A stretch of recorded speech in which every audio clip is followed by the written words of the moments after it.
What's up everyone, welcome back to the channel. Now in today's video, we're going to help you save stacks of cash by showing you exactly how to do an in-depth dealer spec maintenance service on your car, yourself in the driveway.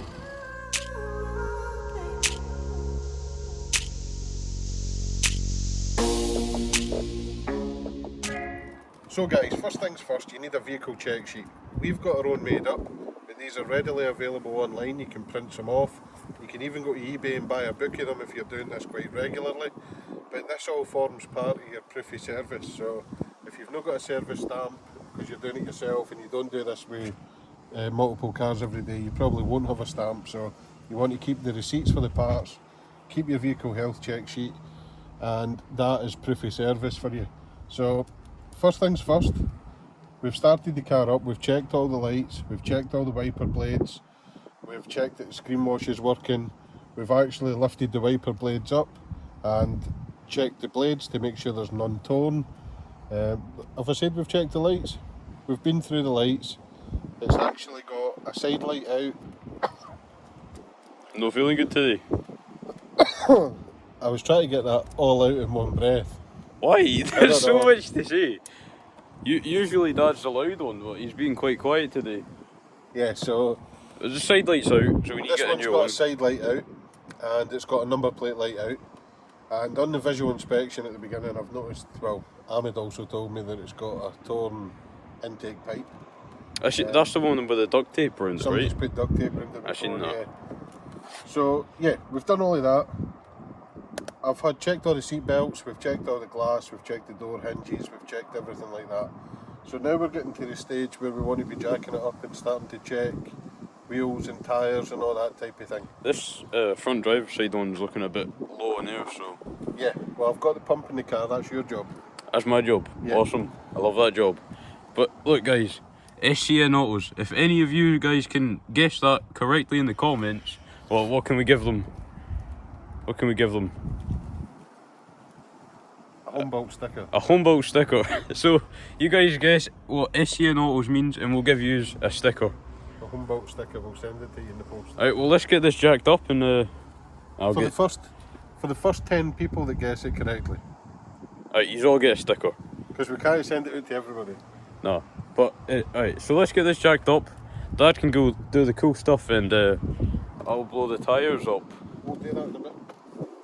So checking your suspension and tyres and stuff, we're going to start for the back. I've got the front wheel chocked, I've got it in gear, and I've got the handbrake off so that we can freely rotate the wheel. I'm only doing one side at a time because we want many points of contact as possible on the ground. But first things first, we'll make sure that the rear wheel's free rotating. Then we want to check the side to side play. So if you grab your fingers in the tyre tread and just cup the front of the tyre and just give it a rock side to side. If you feel any play or movement there, it could indicate a worn bearing, a bush that's gone, a trailing arm bush, anything like that. So at that point you might want to get a second person just to have a look underneath while you're moving it to see where the play is. So once you've done side to side, we'll do the same top and bottom. This one's all good, there's no play in it at all. Make sure it spins freely and no wheel bearing noise. And then what we'll do, we'll grab a torch. We'll check the brake pads and the condition of the discs. So they look like they've got about 3 milli usable brakes left. A lot of people think when they put their car in for a service that the wheels always get taken off it, and it's not always the case. In a lot of cases they'll only take the wheels off once every 3 years. So at your main dealer, don't think that these are always coming off, because they're not. Tyre looks good. Plenty of tread on it. There's no punctures, there's no signs of uneven wear or anything like that. So next up we'll pop an axle stand underneath. Then we're going to have a look at the suspension components, our braking components for the other side, because we've looked at the front. We'll check for corrosion on the components around the boot, and we'll visually check for the condition of the bushes and things like that. So let's have a look. Don't know if you guys can see that well, but one thing about a Honda is there's just covers everywhere, and it's quite difficult to see. Yeah. to see things. The whole thing's covered up. But we can access all the components that we need to access, so we can see the spring clearly. That's all good. It actually looks like it might have been replaced before because it's newer than the other side. Yeah. The shock's okay, there's no signs of leaking. The shock bush is okay, there's no excessive play on it. Handbrake cables and brake lines are all okay. There's no signs of leaks or excessive corrosion. You'll always get a bit of corrosion on your axle and things like that. That doesn't mean it's bad, okay? If you're like me, you'll probably end up stripping it and painting it anyway. But there's actually no need to. So the components all look good on this side. So what we can do is we can let the jack down on this side and get the other side up and do exactly the same checks on the other side. Right, so it's a little bit cramped in here. So we've finished with the back end. I'm just going to turn the car round. Give us a bit more space to work in the front.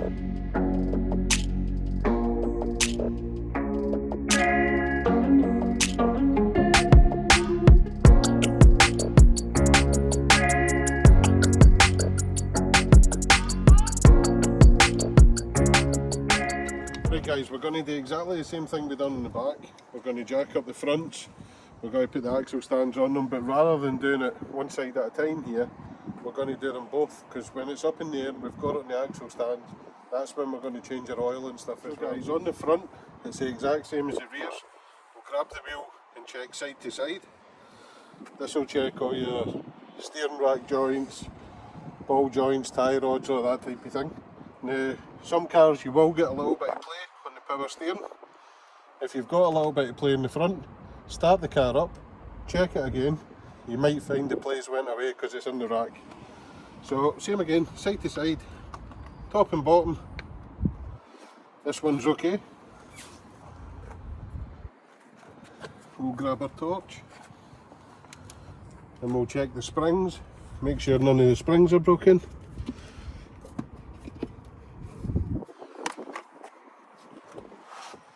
Turn the steering fully to the side. We can then check our wishbone bushes, we can check our drive shaft bits and make sure they're no split. Just have a general look about. Wiring's okay for the ABS. Turn it to the other side. Same again. We can have a wee look at our steering rack boots. We can see the D bushes on our anti-roll bar drop links. We can see the inner bushes on the suspension arms. All looks fairly good. The only thing really wrong with this side is the tyre wear. Yeah, that's what I was thinking. It's looking a bit low there, right? Yeah, but what you've got is you've got tyre wear on each side, so a lot of people think this can be done to tracking and things like that. The first alignment, thing, right? Yeah, the first thing you want to check is your tyre pressures, because this could be a sign of an underinflated tyre. This was a low one. This one looked a bit flat, didn't it? So this could just be as simple as an underinflated tyre. But it's getting to the point where you're going to be looking at changing these anyway, so we'll do the pressures, we'll put it on the vehicle health check, we'll let Ahmed know, and then he can maybe go and get some tyres on. Right guys, now that we've got our checks done on the wheels and tyres, suspension, all the up above stuff, we want to be concentrating on the engine bay now. So this is the split hose that we were talking about. We found that on visual inspection with the customer. It'd been replaced before with a second hand one, so we're going to price up a new one for him. So first things first, visually check. Battery clamp, make sure it's secure. Make sure your earth and your positive are very secure. Make sure your battery's not loose and wandering about. So that's all good. Air filter we're going to take out. Pop your engine cover off. Watch your fingers. Watch your fingers. And at this point we can just check for leaks. So check all your fuel pipes, injector fuel rail, make sure there's no signs of anything leaking. This all looks pretty good, to be fair. You then want to be checking your auxiliary belts and things like that. So we've got a V-belt down here. Some cars have got one, some have got two. Now this is showing signs of wear. I don't know if they can. I don't know if you can see it, there's a bit of feathering on the edge, can you see it? Yeah, you can see it. You can see it a little bit. So I'm going to put it down on the VHC, I'll recommend that it gets a new auxiliary belt. These are timing chain, so we don't need to worry about any belts or anything. We'll top up all the levels, so power steering we're okay, it's electric. We'll top up the screen wash. We're going to check our brake and clutch fluid reservoirs. You said that so posh. Reservoir. So yeah, again, There's some getting your big hands in the way. the level in here is quite good. There's your maximum level. The fluid looks nice and clean. We've got a wee tester to test the moisture content, so we'll make sure it's okay, but on visual inspection it looks okay. Clutch fluid's right on the mark where it wants to be. Again, these are fluids that you don't want to be topping up. If your brake fluid and clutch fluid are low, it's normally signs you've got a fault. You've either got a leaking concentric cylinder for your clutch, or you've got low brake pads or something like that. So don't be topping these up. If they're low, get the brakes checked, get the clutch checked. And coolant, we'll do an antifreeze test on this as well, just to make sure it's strong enough. Not even though it's the summer, you want to make sure it's strong enough for cooling the engine as well as antifreeze. Careful. Not very good at this, am I? Spilling it everywhere. It's a concentrated screen wash, so we're only going to put a wee bit in, and then we'll top the rest off with water. We've checked all our levels, everything's okay, we've topped up our screen wash. We're now going to use this hydrometer to check the strength of our coolant. Now, a lot of people think that this is only important in the winter to make sure it doesn't freeze. It's also very important in the summer to make sure that it raises the boiling temperature of your water and you don't overheat, and it keeps your engine nice and cool in the summer. This stuff's blue. So looking at this, suitable to -20. It's got good strength, it's all good. Now if the needle was down here somewhere, we'd want to be looking at replacing the antifreeze. This customer did say that he had the antifreeze replaced last year. So he had a gearbox service done and he had the coolant replaced. So Dad's checked everything up here, it's all looking good.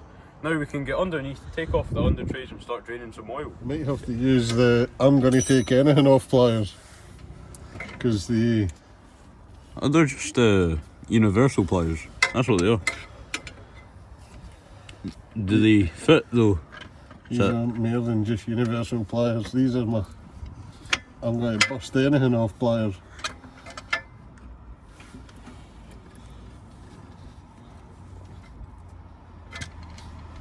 Because whoever done this the last time decided that it needed to be Rambo tight. Oil filters don't need to be super tight. It doesn't look like you're going anywhere with that. Oh, it's going. Old filter's off. We've gave it a wee clean down with some brake cleaner to make it nice and clean. Now we can take the sump plug out. It's just No! Right, there we go. That was quite satisfying. Yeah? Yeah. So, obviously, the Hulk put the engine oil cap on as well as the oil filter, because none of them are coming off very easily. There we go, we'll pop them off and let that drain down. While that oil's draining, we'll replace the air filter, which is nice and easy on this. Just a couple of clips. Look at this. It's like a massive flex. Nobody's got as clean sockets as us. Yeah. These are just a brand new set. This is your set that never gets you. Is that the 13 mission? Is it? No way. This is yours. The one that never gets used, that's why it's clean. It's our backup set. This is where you should do your Mari impression, Dad. Where's this going? In the bin. No. Say it properly. Well, I'm not very good at Australian accents. This is going in the bin. There you go, look at the difference. Right guys, when you're putting your new oil filter on, just make sure you lubricate up the seal. A bit of old engine oil, a bit of new engine oil, a wee bit of grease, whatever. Just make sure it's well lubricated, and then that way it'll come off the next time.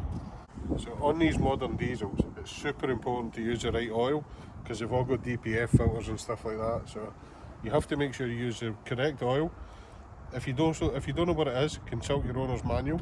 If not, you can go onto the Castrol website, put your registration number in, and it'll come up with the exact oil that you need. I double checked this, and it's a 530 low saps oil DX2, so it takes 4.7 litres to fill. I'm going to go for it again without a funnel. Wait. Hard to get the angle. See, this is where skill comes in. Look at that. It's an improvement from last time. That's years of experience, Charlie. Oh, the wind. What was your excuse for last time then? You missed a little bit. The wind. Was it? On a nice sunny clear day in England? It was a wind, yeah. I never spilt any on that one, did I? Oh, I don't know, let's insert the clip if you did it. I don't think I did. You were trying to put me off as well. When you've ran it for a wee while, pop your engine cover back on. It's a good chance just to give everything a wipe down and a clean. And let the engine oil settle, because that initial start will fill up the new filter. And then we can check the oil. And hopefully it'll be bang on. That oil level's settling a wee bit. We'll get cleaned up, packed up. Charlie can get on and do the tyre pressures. Yay! Your favourite job? Hey, look, you've not even given me a little compressor. I've got a bike pump. Listen. The manufacturer spec's probably 32 psi. It's the same as what you put in your bike. So whether it's a car tyre, a truck tyre, a bike tyre, PSI is PSI, it's all the same. Compressor's easier though. You're just being lazy. Come on.